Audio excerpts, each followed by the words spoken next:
There we go. We are there. 4 people in the room. All right. We live. Tonight.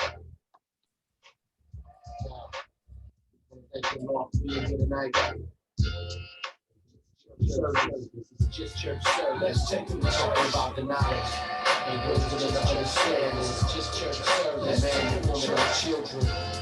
And go to just moon and the stars. Just church service. Let's take them to church. He's been partying in church service too long. Church service. Time to bring our rentals. Ain't no, it's just church service. Just church service. Let's take them to church. Scientific. Ain't no, it's just church service. Just church service. Let's take them to church.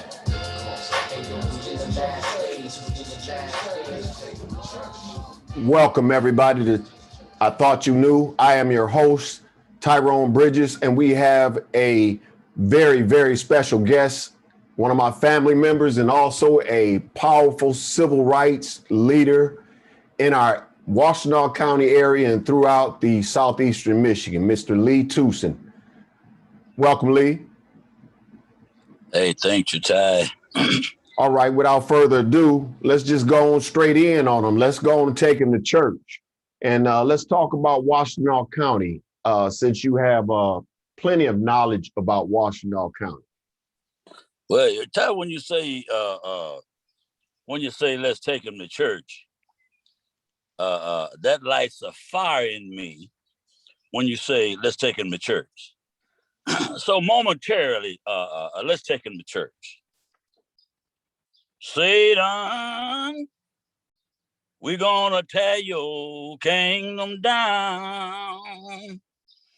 No, Satan, we're gonna tear your kingdom down. You've been building up your kingdoms all over the land. Satan, we're gonna tear your kingdom down. Listen here, y'all.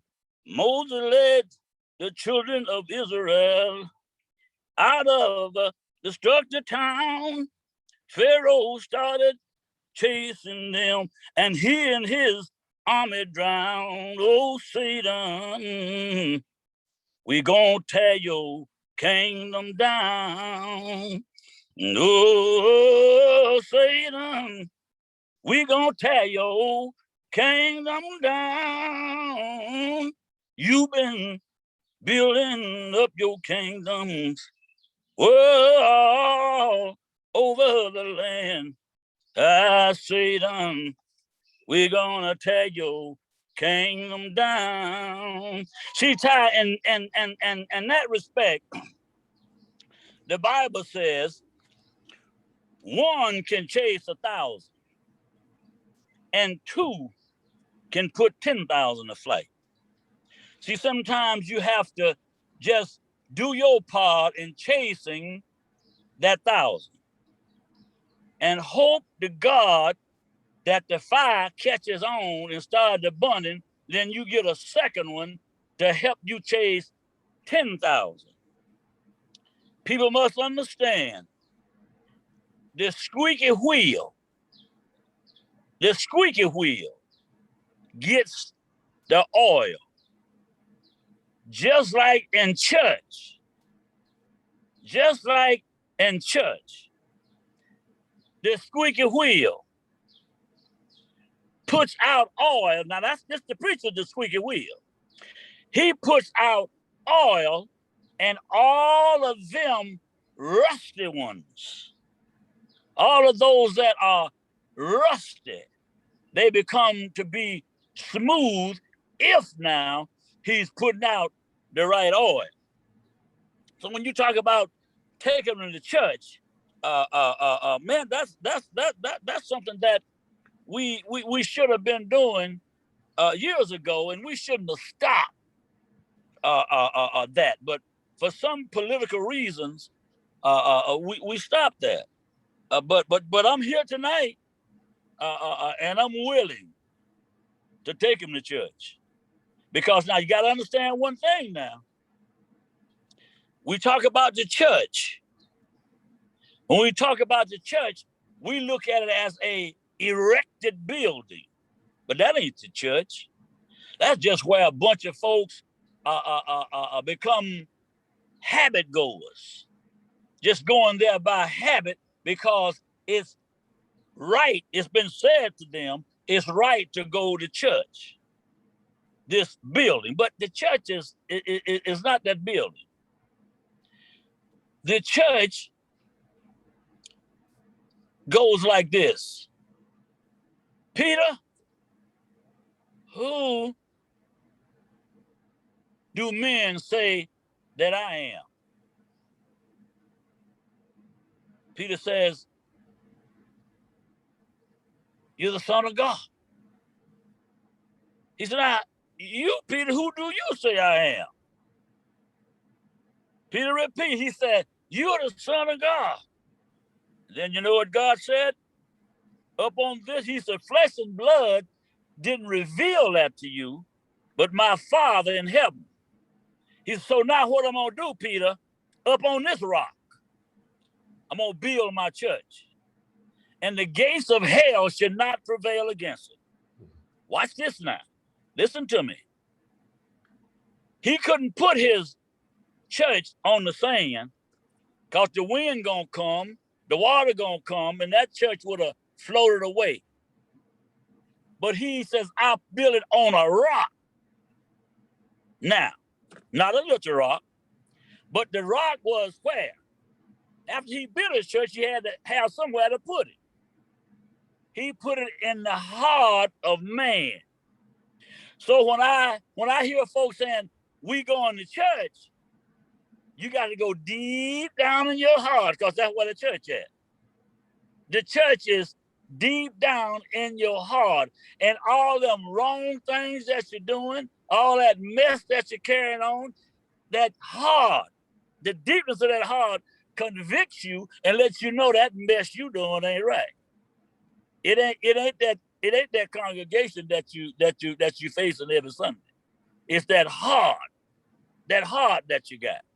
So you know, man, I tell folks all the time, Bro Bridges, that when it comes down to the Bible, it's just like when I was a kid, I used to repair bicycles. I used to repair bicycles for 15 cents, 25 cents, whatever I could get. And guess what? Nobody in my neighborhood could beat me fixing bicycles because I love fixing bicycles. And there was other hobbies rather, that I got off into. I didn't let nobody beat me doing it. I did not want nobody to beat me doing nothing. Now watch this. When it comes down to the Bible, I read it in and out. And every time you read it, you get a clearer understanding of what you read prior to. And watch this. I've had people say, yeah, you know the Bible, but you got to live it. There's no question, and I wish that I could live every bit of it. But there's no man on this earth will be able to live it fully. No man will be able to do that. He can strive for it, but he will never be able to live it. But now watch this.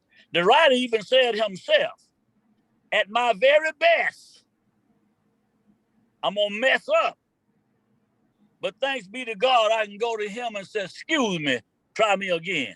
And guess what happens? All those things that I've done, he throws them in the sea of forgetfulness and never bring them up no more and give me a fresh start. So when we go to church, I love going to church because the book says, ye shall know the truth, and the truth shall make you free. I was born free on my granddad's plantation back in 1946, the 3rd day of June. I was born free. I wasn't born under Mr. Charlie's whistle and had to answer by Mr. Charlie's bell. It was my granddaddy place, 1,500 acres of property where I was born at. And guess what now, Ty? that being born was that physical born, come out of my mama's womb. But on the third Sunday in July, 1977, at the Masonic Hall in Ypsilanti on Adams Street, under the direction of Joe Nathan Kraut, I was born again. Mm. I was born again. Mm. And you know what, man? And you must be born again in order to enter into the kingdom of God. That's what he told Nicodemus. Nicodemus, you must be born again. Lord, what can I do to inherit the kingdom? He said, you must be born again. And it was confusing to Nicodemus because he, man, how can I enter into my mama's womb, big old grown man like me, paraphrasing now, Mm-hmm. and be born? And then he said, that's bone of the flesh is flesh. And that's bone of the spirit is spirit. So you got to be born again, Nicodemus, of the spirit. You hear me, son?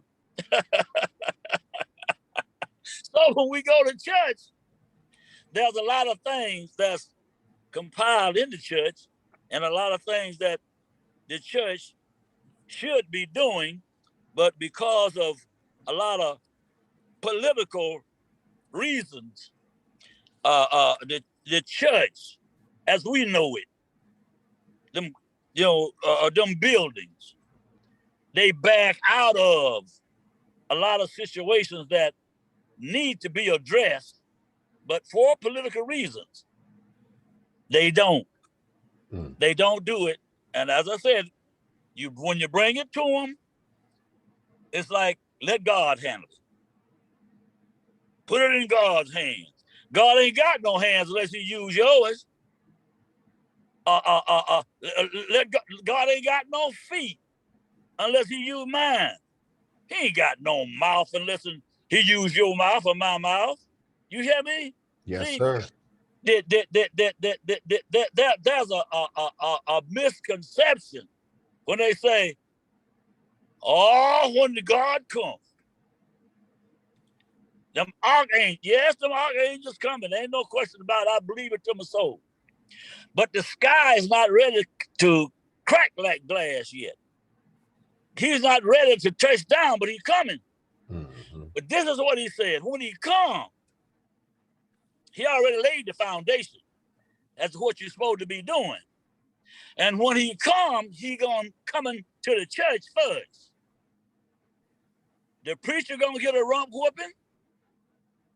The deacon's gonna get a rump whooping. All them pew members, they're gonna get a rump whooping. Folks at the back door, they're gonna get a rump whooping because he don't leave nobody out. He ain't got no respect to person. Because you know what? God gave up his son. He gave up his son. That through him, we could have eternal life. And you done messed up because you ain't been teaching the folks right. You've been bamboozling the folks. And guess what? You got a whooping coming. The Bible says, I look at the word woe in the Bible. Mm-hmm. I look at it as a real bad word. The Bible says, woe unto the pastor that causes my sheep to scatter. Mm. And you know how he causes the sheep to scatter? Mm. That tongue. That tongue, James says that tongue is set of hell's fire. In the book of James, it talks about how that tongue cannot be tamed. It says, even the birds, the bees, every creeping thing has been tamed.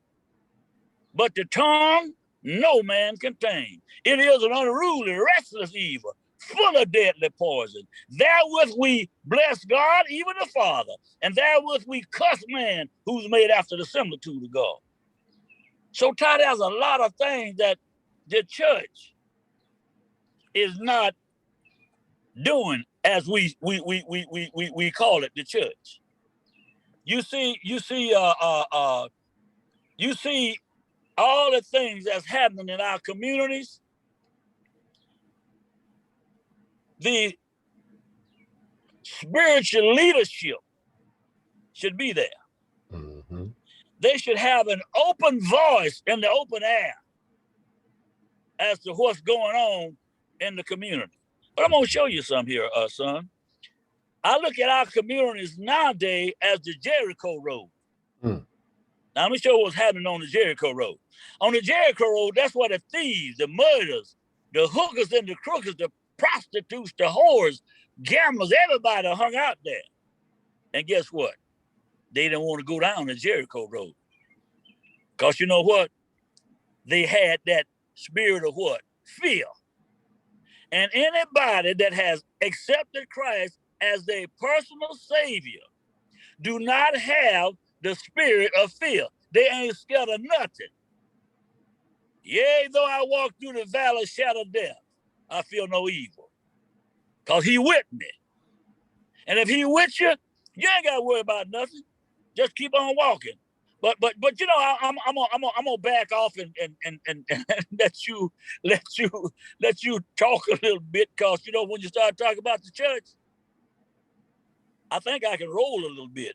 Well. Hey, you have been rolling very well. So let's continue.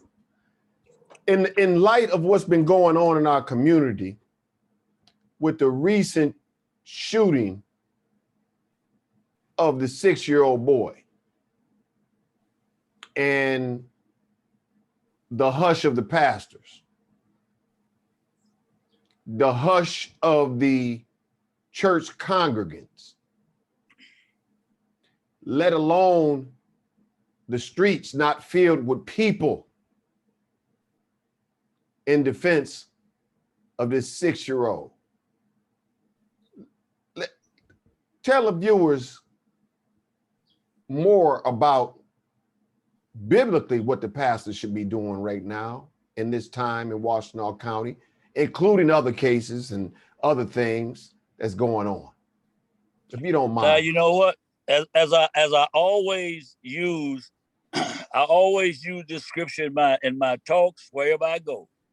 When it comes down to children, when children aren't respected, when children aren't protected by the class of people, if you want to say the upper class of people, or the people of leadership, the scripture says it would have been better for you to put a millstone, a big old brick, round your neck, and I'm paraphrasing that, and jump off in the sea than to mess with one of these little ones of mine. Children have to be protected, they have to be respected, and they have to be taught. Now, so far, I never seen but one preacher, God rest his soul, that walked up and down the communities and talked to children and come to kids' rescue. That was the late Reverend S.L. Roberson. As a matter of fact, he calls me to get a whooping one Sunday. I saw him coming down Madison Street, and he had a crowd following him. And I was on my way up to St. John, and I stood right there on the corner of Madison and Hawkins because I wanted to see that crowd. I never seen that before. I was on my way to Sunday school. Reverend Frank Robertson was the pastor then. He's gone on. And when I saw that crowd, it was really interesting to hear them singing and this man preaching and going on down the hill, back down by Paris School, back down to his church. And of course, back then days, if you late for Sunday school, your mama gonna know it because somebody in the church gonna tell it. Mm. And I end up getting a whooping. But you don't see that anymore. The only way you would see that now, Ty, you believe what the old man telling you. Mm-hmm. The only way you would see that now is that something happened to one of these preachers' children. If it happened to one of these preachers' kids, he gonna rally the whole congregation to come out and support. and he's going to rally those other churches that they have friendship with. Mm-hmm. And they all going to come out and support that issue. But if it's not theirs, they haven't shown me anyway that they are concerned. Back years ago, we had a teacher that a white teacher kicked a little black boy while he sat in the hallway waiting on the bus. Mm. Sandra Gass, down at Perry Child Development. She kicked the little boy and put a big bruise on his leg. The mother got in touch with us, and we staged a march protest against the school and the teacher. One church, we sent letters to every church in Ypsilanti. We sent letters to churches in West Willow, Willow Run. We sent letters asking for support. Only one church came, Reverend S.L. Roberson. He was the only one that came. And, you know, but you know what, they, hey, man, you know, I guess they doing the best they can. But see, I look at it this way, Ty. If a preacher, and my brother is, I'm a different type of a preacher. My brother is, but if a preacher can't come in the volume of the book, did you hear I say something? Yes, sir. If a preacher cannot come in the volume of the book and do the will of God, he may well get somewhere and sit down. Yes, sir. Because you got to do his will to what? To please him. Yes, sir. You have to do it. And the only way you do that, get in the volume of the book. Don't let, why you do this here and won't do that over there. You do some things, but you won't do that over there. So, you know, it's an ongoing fight, and no one seems to want to go against the hierarchy folk. If Reverend S.L. Roberson was living, God rest his soul, the prosecutor's office would be on fire. It would be on fire because he would not put up with what's going on now. He would not put up with it.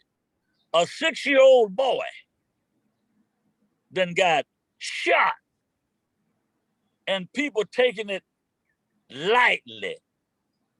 Every man, every woman that's got a 6-year-old boy or got children in that age bracket, they ought to be outraged. I got 22 grandchildren and 3 great-grandchildren. And you best to believe this granddaddy is outraged. Because you know what? It could have been my little boy or my little girl. It could have been. And it don't have nothing to do with how you raise them. Yes, sir. It don't have nothing to do with that. And I hear a lot of times, these kids need to get in church. These kids need to get in church. I look at it this way. Yes, they need to be taught biblically. I ain't gonna never say no. But you have to watch this, man. You have to watch children because guess what? They watching you. Yes, sir. And them children, guess what? They got their ear to the ground. They got their ear to the ground and they're hearing what Reverend so-and-so is doing. They hear that Reverend so-and-so is a drunk. They're hearing that Reverend so-and-so is going with Miss Maddie Pudge. Mm-hmm. They hear all of that stuff. They hear, they going in the candle store. Mm. Oh, they see the preacher in the lottery line. They see him in there playing his numbers. So you know what them kids say? Mr. Tooson, I ain't going there. That man doing what's in me. Mm. So you know what? That needs to change. It needs to change. You know, we let the preachers, listen to me, son. Mm-hmm. The preachers let a gangster They let a gangster come and took over Mount Olive Missionary Baptist Church out there on Prospect. Kevin Wade is an outright gangster. And, you know, I tell him, oh, you have to be careful when you're talking about preachers. I ain't going to say he ain't no preacher, but his record indicates that he's a gangster. And what happened here is that the preachers did not go to bat to stop that from happening. And consequently, he ended up out there taking over the church, and he got 5 or 6 members that followed him that don't know no better. It's an older congregation, and they don't know no better because he's slicker than them. But I fought the preachers of this Washtenaw County, Ypsilanti area. Wow. For letting this happen. Because when you try to build a community of religious faith, you don't let a gangster come in and mess up your stuff. You're supposed to be saying, hey, man, you got to take that stuff back to Texas because we're not going to put up with it here. But guess what answer you get? Put it in God's hand. Put it in God's hand. And then you got to end up with preachers suing the church, suing the preacher. A whole lot of things that shouldn't be going on under the banner of what you want to call Christianship. It should not be going on. But it's happening. It's happening. And you know what? We could change that. We could change that. It could change. But you know what, man? I'm going to tell you what. Job said this way. He said, naked I came here. Naked I come out my mama's womb. And naked I'm going to leave. I ain't got nothing now. And I ain't going to have nothing when I leave here. That's the way I take it. I ain't got nothing to lose. And any Christian that's out there that said they are Christian, they don't have nothing to lose. I'm going to show you why. They don't have anything to lose because everything they had to lose, they lost it in the kingdom. The old devil came. They lost it in the garden. I'm sorry. They lost it in the garden. The old devil came with his deceiving ways, so they lost it. But thanks be to God. Here we go back to what I said earlier. Thanks be to God, he gave up his son that we could have life and have it more abundantly through Jesus Christ. So now watch this time. If you got life abundantly through Jesus Christ, what you got to lose? Not a thing. You ain't got nothing to lose, son. You ain't got nothing to lose. And I wish people would look at it from that way. Well, you know, I'm trying this, I'm trying that. You know what? The Lord says he'll make a way somehow. If underneath the cross you bow, he will fix it for you, man. But you know, you put your trust in other folks and keep a shut mouth because you so scared that somebody's gonna come after you. You know, the prosecutor's office, man. I'm gonna tell you. The prosecutor's office will change, but it's got to be changed with heat. There's some heat because you know what? Legislatures make laws, right? Right. This fella don't have no right to come into town and change nothing. Jesus said, I came not to change the law, but the law through me be fulfilled.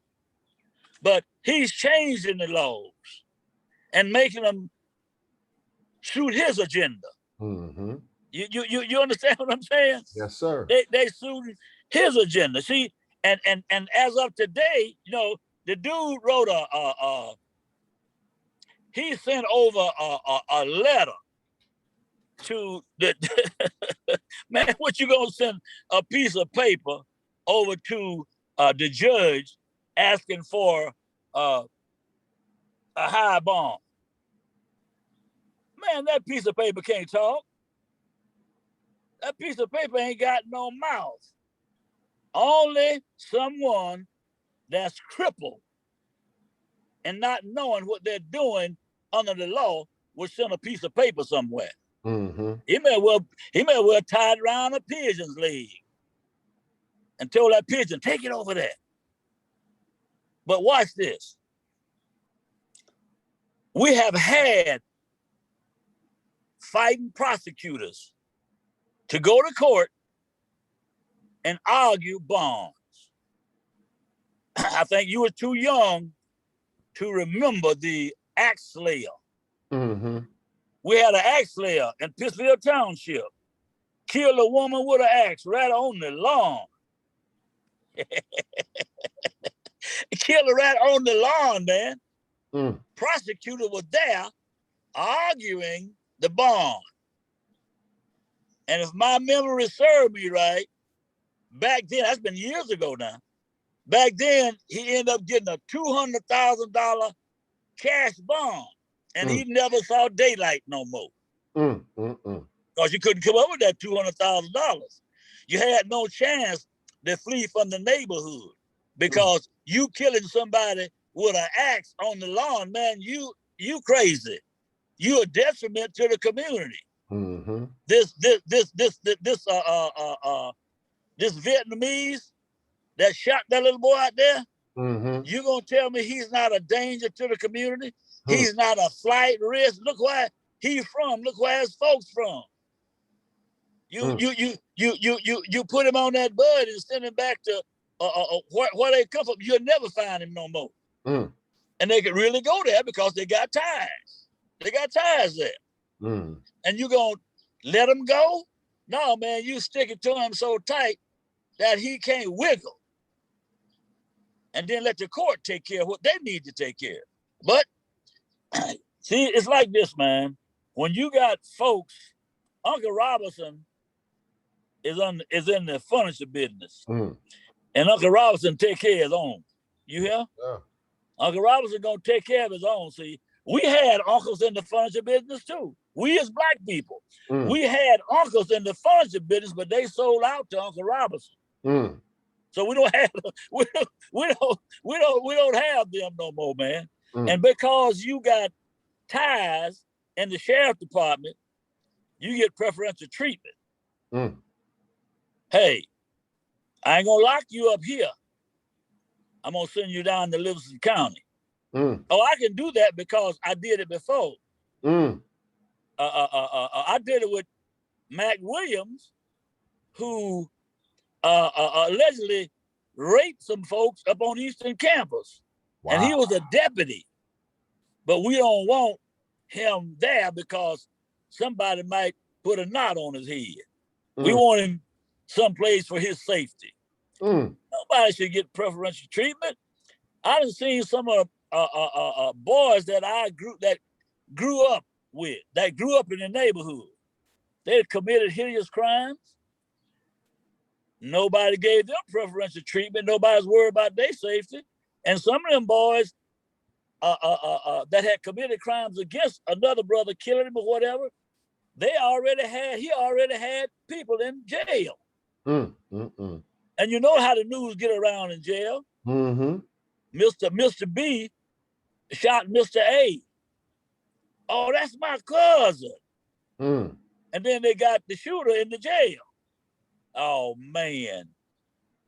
Don't tell me they worry about folks' safety because they're not. They worry about their own type of folks' safety. And they ain't even worried about the 6-year-old boy or his family. According to reports, there ain't nobody been over there to check on them. Nobody been over there to, from the county or from the prosecutor's office. I mean, it is a time to take him to church because this is see, let me show you something. The prosecutor's office does what it want to do. You hear me? Yes, sir.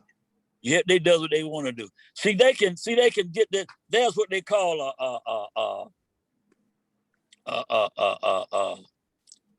innocent project. You hear what I'm saying? Yes, sir. Innocent project. See, it's like a conviction integrity person. See what they can do. These folks can only speak to Eli and Victoria. They can't speak to prosecutors. Mm-hmm. They cannot speak to, and I bet you a bottom dollar they're gonna put that thing in place. Mm. They will put it in place, man. Because the prosecutor's office does exactly what they want to do. And because they screwed up, that boy might get off on appeal. I wouldn't be surprised. I would not be surprised, because you know what? I remember when a sister that went to Messiah Temple, she got killed in front of her house, and the boy said he thought she was a deer. Mm.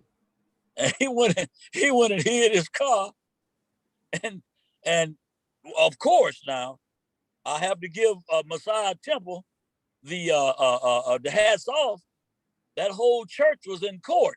Mm. But if that church had not come to court,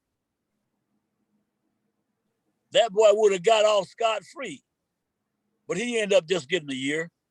Wow. He just ended up getting a year, man.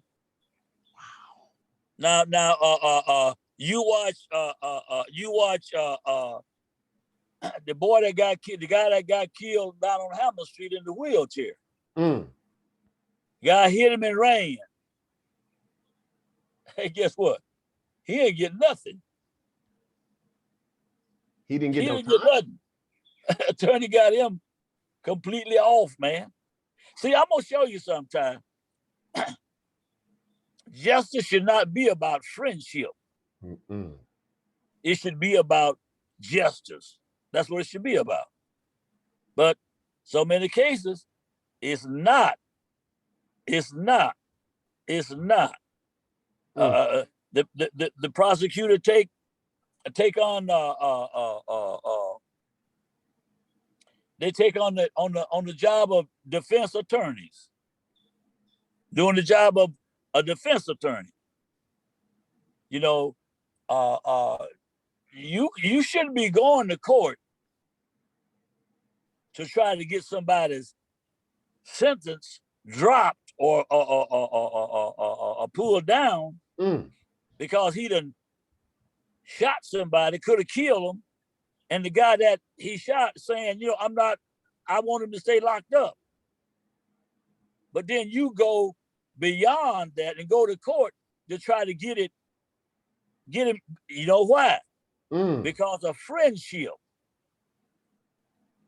Because of when these politicians start to taking contributions from people, guess what? These people look for favors.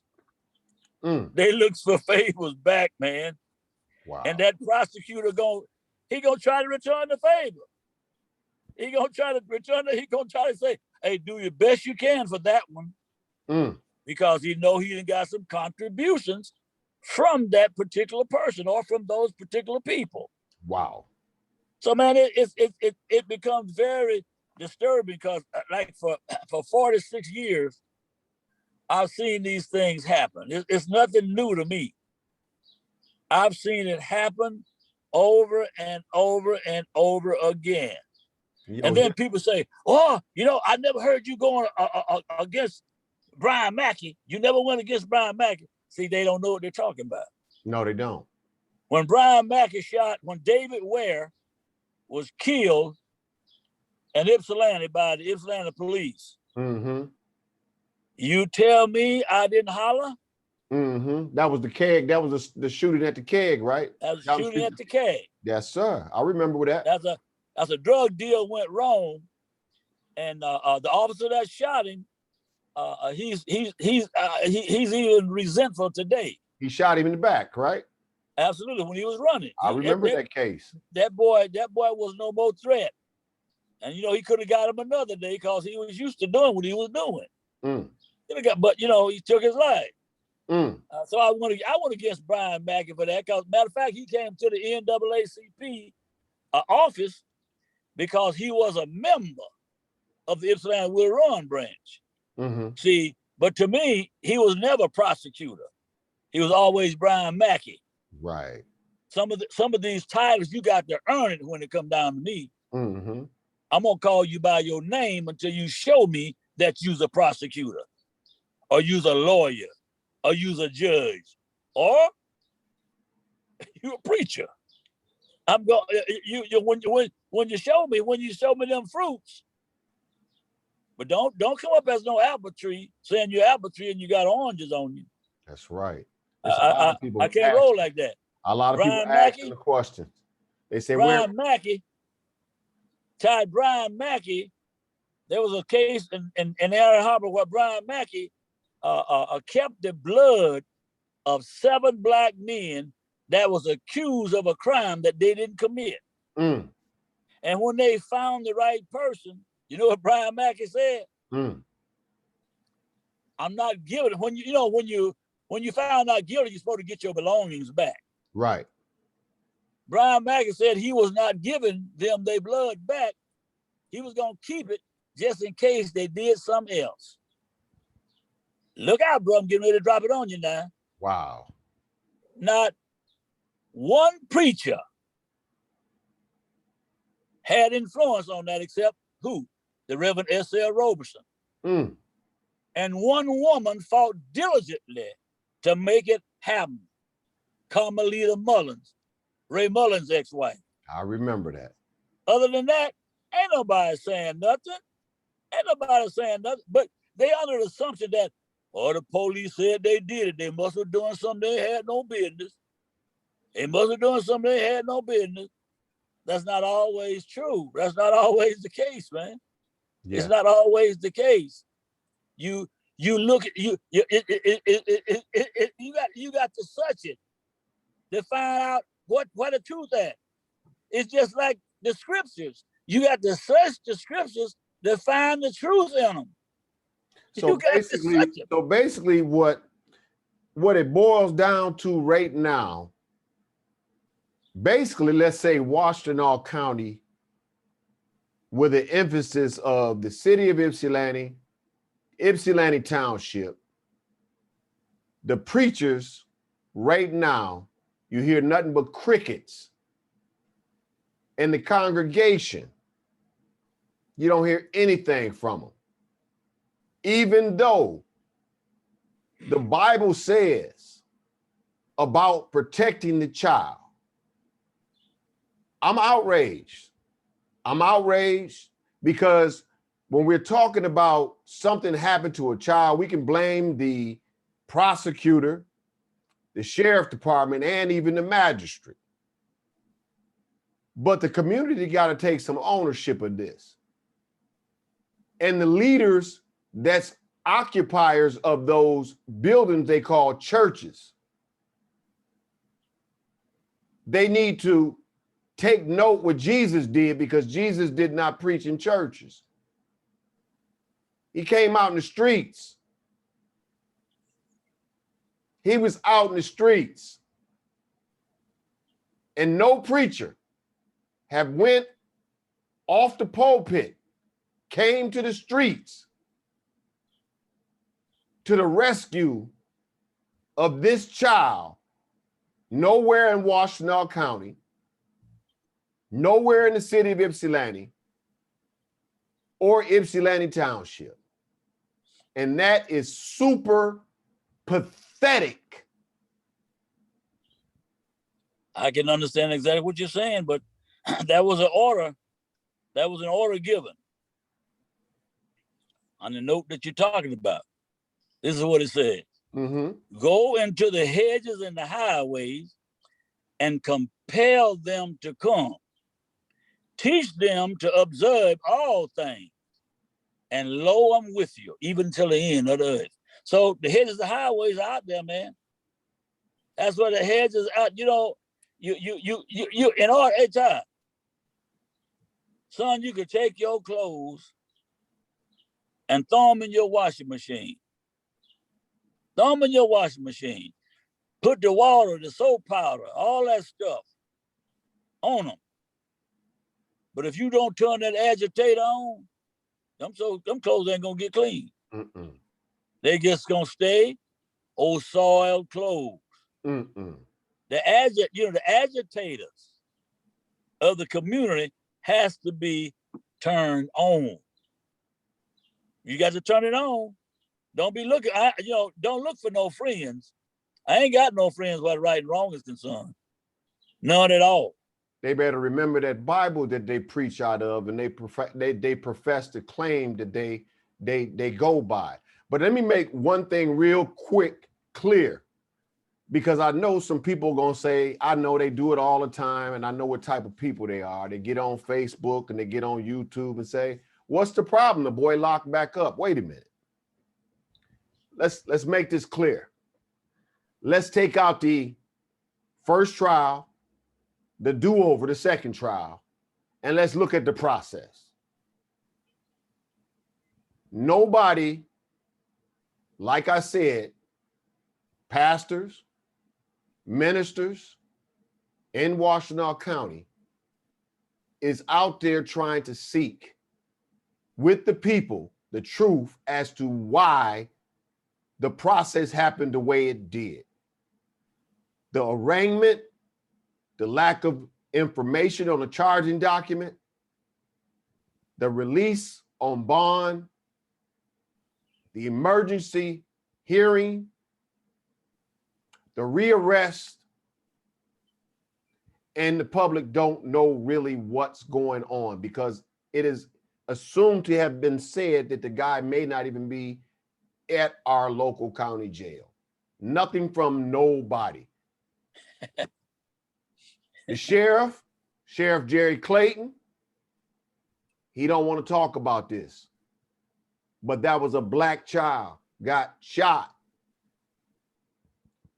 The prosecuting attorney's office, like I said last night, all he had to do from the beginning was step up to the mic and say, "Look here, bro, or everybody, I let this one go. I slipped up." But he couldn't even get that out there. But yet and still, with the pathetic information that he didn't provide to the magistrate, he pushes her under the bus as the fall gal for this man's foolishness and his lack of prosecutory experience. Yeah. I beg to differ with people when they say we ain't never had no prosecutors arguing bail. We had a great prosecutor that argued bail, but when Savvy came on, he got rid of it. What was his name? I I heard about that one. Yes. But Savvy knows. When you see Savvy, ask him his name. I'll find out. Ask Savvy his name, but he got rid of him because he didn't want him, because he was part of the other regime. He didn't want him.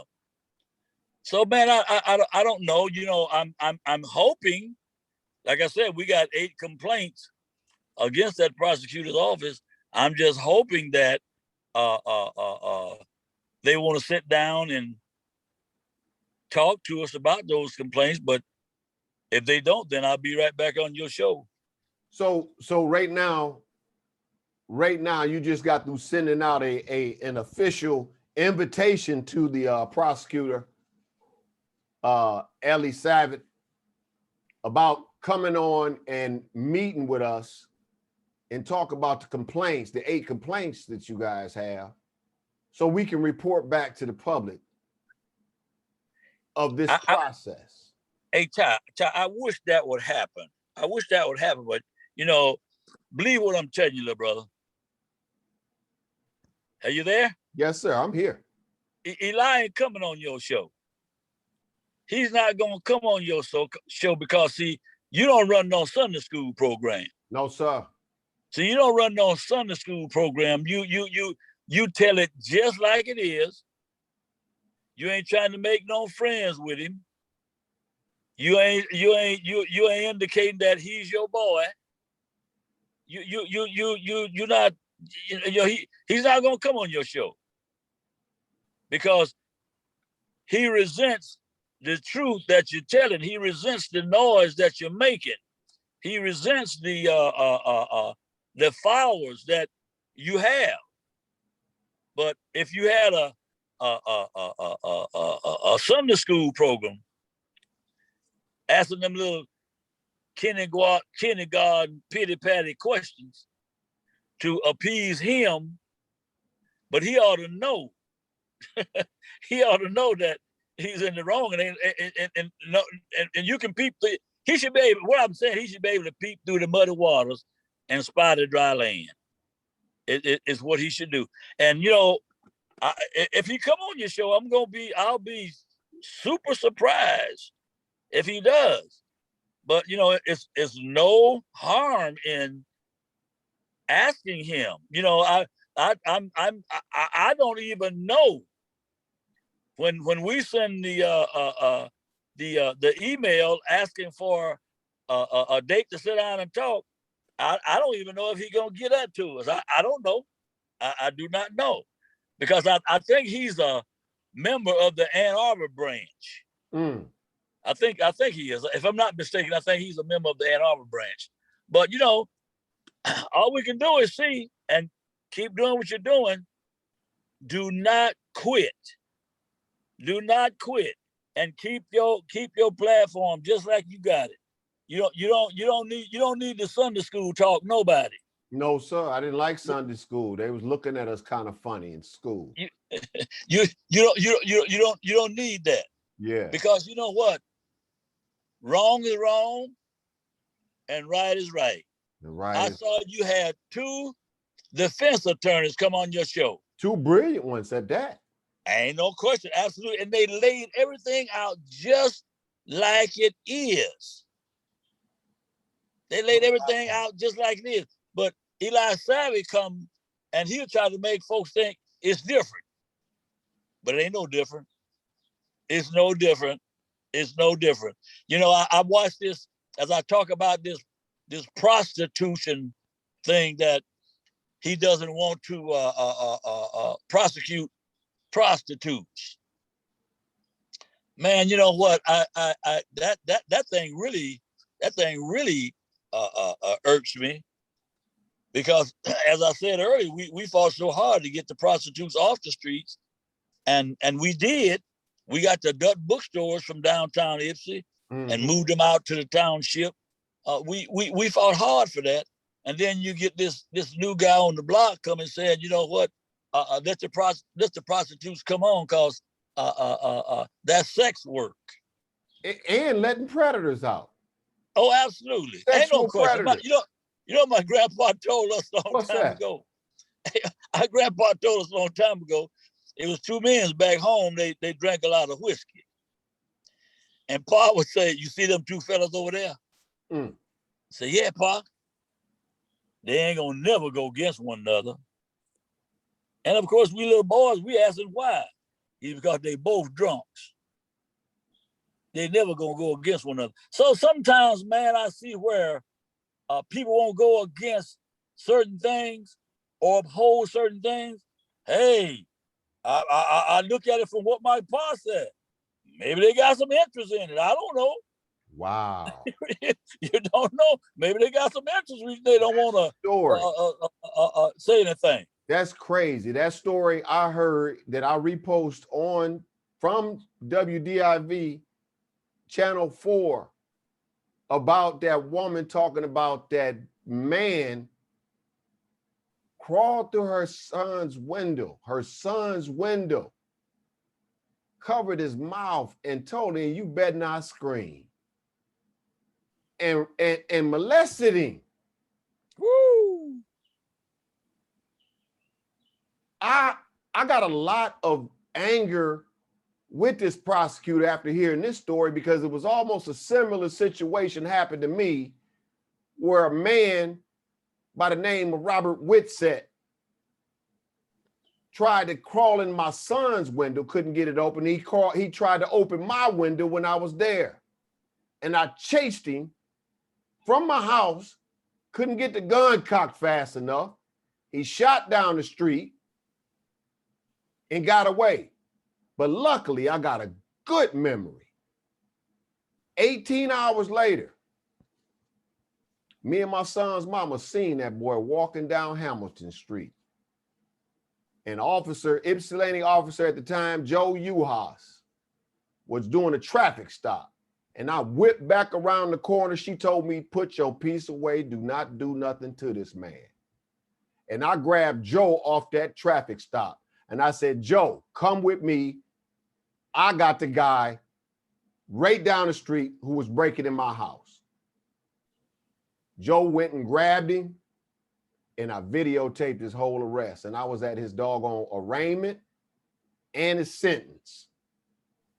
When it come down to men, let me tell you something, son. When it come down to men messing with little boys, you need to be. When it come down to men raping little boys, boys or girls, you need either one. But I look at if Nero had a chopping block, a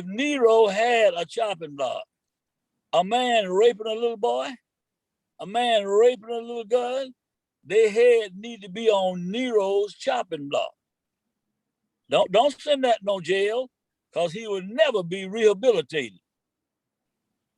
I would always say that. They would never be rehabilitated. You know, in Ypsilanti, there was a man that was raping little boys.